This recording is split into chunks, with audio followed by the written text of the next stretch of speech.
Sa nakaraang episode, ang bida nating si Haruka na isang loner ay dinala sa ibang mundo kasama ang kanyang mga kaklase, subalit dahil sa ayaw niyang makapunta sa ibang mundo ay tumakas siya gamit ang airbed kaso lang ay naabutan pa rin siya nito. Nang masama na siya, nadismaya siya ng sobra dahil sa walang kwentang skill na lang ang natira sa kanya at hiningi ni Haruka sa Diyos na bigyan siya ng magandang skill. Ngunit dahil sa pagiging demanding ni Haruka ay nagalit na sa kanya ang Diyos at ibinigay na lang sa kanya lahat ang mga walang kwentang skill. At sa pagpapatuloy, ang ikatlong alon ng mga halimaw ay paparating na sa bayan kaso hindi pa rin sapat ang mga depensa upang mapigilan ito, gayunpaman ay iniutos ng pinuno ng guild sa mga adventurer na huwag sumuko dahil sa tungkulin ng bawat miyembro ng guild na protektahan ang bayan ng Omoy. Pati ang anak na babae ng Panginoon ng Omoy ay nagkaroon ng lakas ng loob at inilaan ang sarili sa pagpasok sa dungeon, dahil dito ay kailangang magpatuloy ang lahat at kapag nakumbinsi nila ang mga bagong kabataang adventurer sa loob ng dungeon na tumulong, tiyak na malalampasan nila ang krisis na ito. Ang mga adventurer sa labas ng bayan ay nabuhayan ng loob at naghanda para sa susunod na alon at samantala, tiniyak ni Haruka kay Tuka na pipigilan niya ang stampede at nagtitiwala si Tuka sa kanyang salita. Ipinangako niya na gagawin ng kanilang grupo ang lahat upang makasama siya sa lalong madaling panahon. Dahil dito ay mas determinado si Haruka at agad na umalis at ipinapaalala niya kay Angelica na lumalala na ang apoy kaya't kailangang magmadali at agad namang naintindihan ni Angelica ang mensahe, kaya mabilis silang tumakbo papunta sa susunod na palapag. Sa ika-73 na palapag ay sinalubong sila ng mga reptilyanong halimaw. Alam ni Haruka na mahina ang mga ito sa lamig kaya't ginamit niya ang kanyang ice magic upang mabilis silang talunin. Sa ika-72 na palapag ay gumamit siya ng usok upang maalis ang mga insekto na halimaw.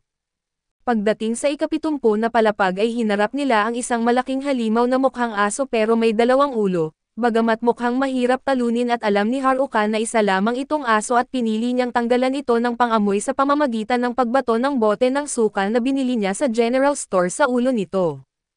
Pagkatapos nito si Angelica naman ang tumapos sa halimaw at dumaan siya sa ilalim ng halimaw at mabilis na inihataw ang espada sa tuwid na linya, na nagbigay ng perpektong hiwa at tuluyang nagpabagsak sa kaaway sa loob lamang ng ilang segundo at habang sumusulong sina Haruka at Angelica, nakatagpo sila ng maraming kayamanan.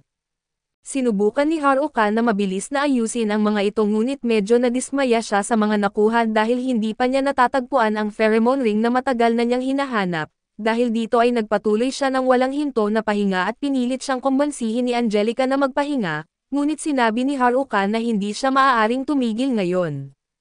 Pagdating nila sa ika-69 na palapag at pumasok sila sa isang bagong lugar na may hitsurang kagubatan, dito napansin ni Haruka ang isang ibon sa gitna ng mga puno at ginamit niya ang kanyang appraisal skill at natukoy na ito ay isang mesmer owl. Sa pangalan pa lang ay inakala ni Haruka na ang ibong ito ay may kakayahang magpa-hypnotize ng mga tao upang makatulog.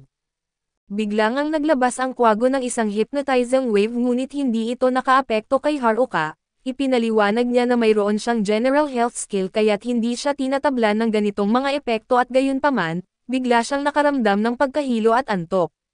Bago pa niya napansin ay nawalan siya ng malay at bumagsak sa lupa at tila sobrang pagod na si Haruka sa dami ng pinagdaanan nila, kaya hindi man lang nag-activate ang kanyang mga kakayahan at makalipas ang ilang sandali, nagising si Haruka at napansin niyang binubuhat siya ni Angelica habang naglalakad ito. Humingi siya ng paumanhin sa paglala ng kanyang kalagayan ngunit sinabi ni Angelica na ayos lang iyon at ipagpapatuloy niyang buhatin siya upang makapagpahinga pa siya. Napilitan si Haruka na magpahinga habang ini-enjoy ang maaliwalas na daan.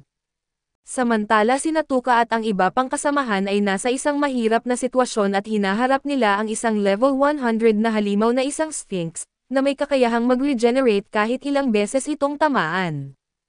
Walang sino man ang makasugat dito kahit paggamit ang mahika at ipinaliwanag ni Ofter na ang Dungeon Sphinx ay isang halimaw na nagbibigay ng mga palaisipan, kaya hindi talaga ito nilalabanan at may ilang adventurer na nagsabing ang Sphinx ay immortal at isang halimaw na hindi kailanman namamatay. Habang sinusubukan nilang harapin ang ganitong klaseng kaaway, tila wala pang sagot kung paano nila ito matatalo at dinala ni Angelica si Haruka sa ika-59 na palapag, matapos makapagpahinga ng maayos salamat sa tulong niya at nagpa siya si Haruka na maglakad muli ng mag-isa. Habang nagpapatuloy sila bigla silang nakarating sa isang bangin at napaisip si Haruka kung gaano nakatanda ang dungeon na ito, hindi nila matiyak kung kailan guguho ang palapag na iyon kaya't kinailangan nilang mag-ingat, biglang nag-activate ang kanyang perception skill kaya't agad siyang nagbantay. Samantala si Natuka at ang iba pa ay ganap nang natalo sa laban at wala silang laban sa Dungeon Sphinx, sa ngayon ay nagawa nilang talunin ang ibang boss sa pamamagitan ng sama-samang lakas. Ngunit ang pagharap sa isang halimaw na immortal na immune sa pisikal at mahiwagang atake ay tila imposibleng gawain. Lubos ng pagod at natatakot ang mga babae at napagtanto ni Tuka na wala na silang lakas para ipagpatuloy ang laban, biglang inatake ng Sphinx si Tuka at bago siya tamaan ng nakamamatay na suntok ay dumating si Haruka upang iligtas siya. Dahil sa Dulati Gauntlets of Contradiction na natagpuan niya na isinama sa sarili niyang gloves, nagawa niyang tanggalin ang pisikal na immunity ng Sphinx at hinarap ito ni Haruka ng walang problema, at sinabi niyang kahit pa ito ay isang level 100 monster na isa lamang itong mid-boss mula sa ika-57 na palapag at mas malalakas pa ang nakaharap niya noon. Pagkatapos ay ipinakilala ni Haruka si Angelica sa Sphinx bilang tunay na boss ng buong dungeon, sa isang malinis na hiwa mula sa espada ni Angelica at natanggal ang ulo ng Sphinx at tuluyang bumagsak ang halimaw at matapos matalo ang floor boss, lumapit si Tuka kay Haruka at malugod siyang binati na sinasabing matagal silang naghintay sa kanya.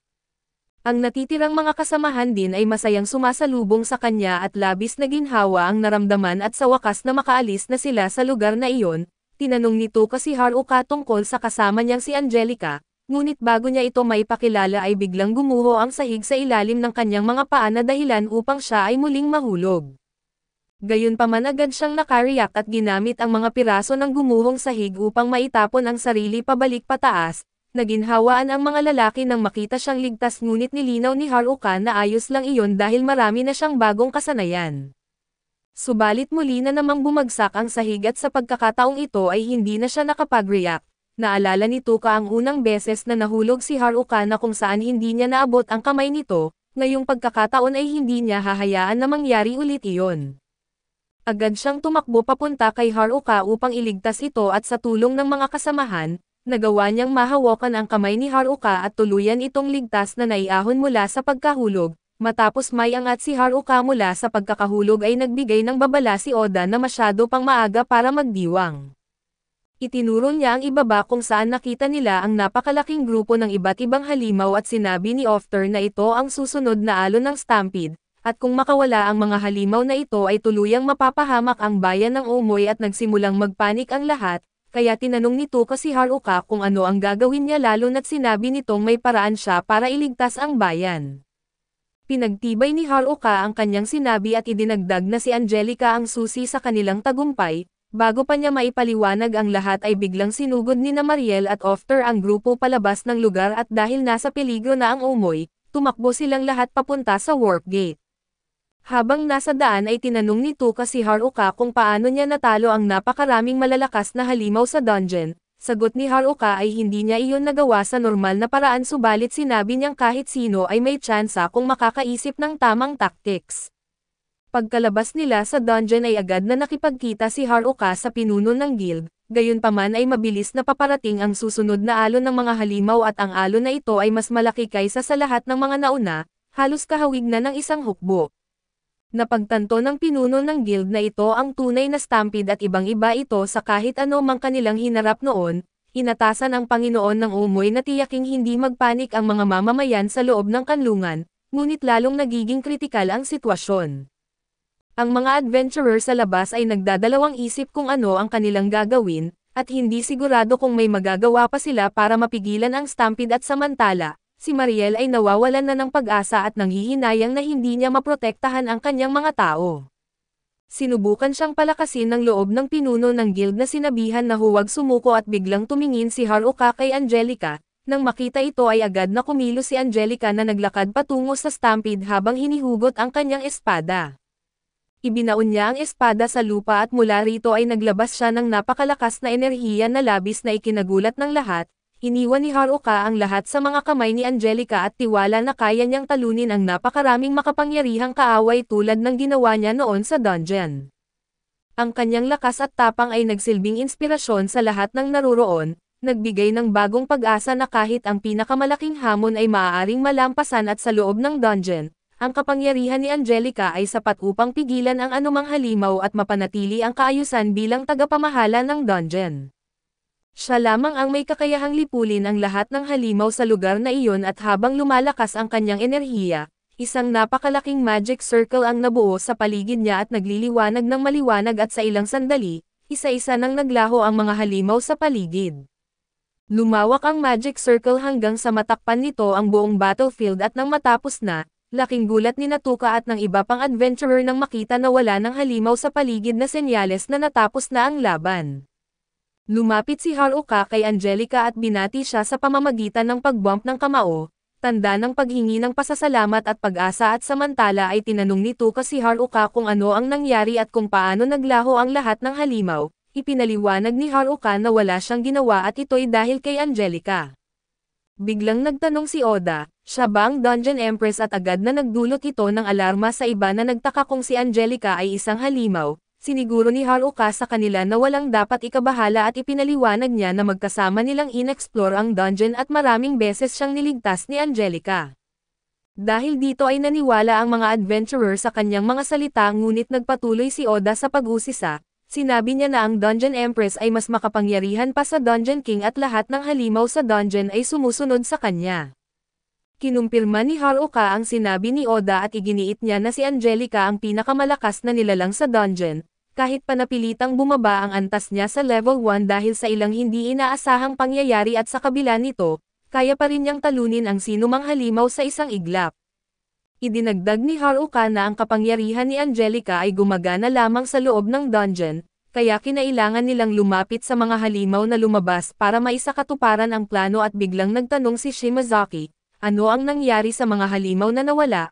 Sigurado ba tayong hindi sila nagwawala kung saan man ngayon at sinagot siya ni Haruka na ang mga halimaw ay nanatili sa loob ng dungeon, dahil inutusan sila ng Dungeon Empress na manatiling maayos.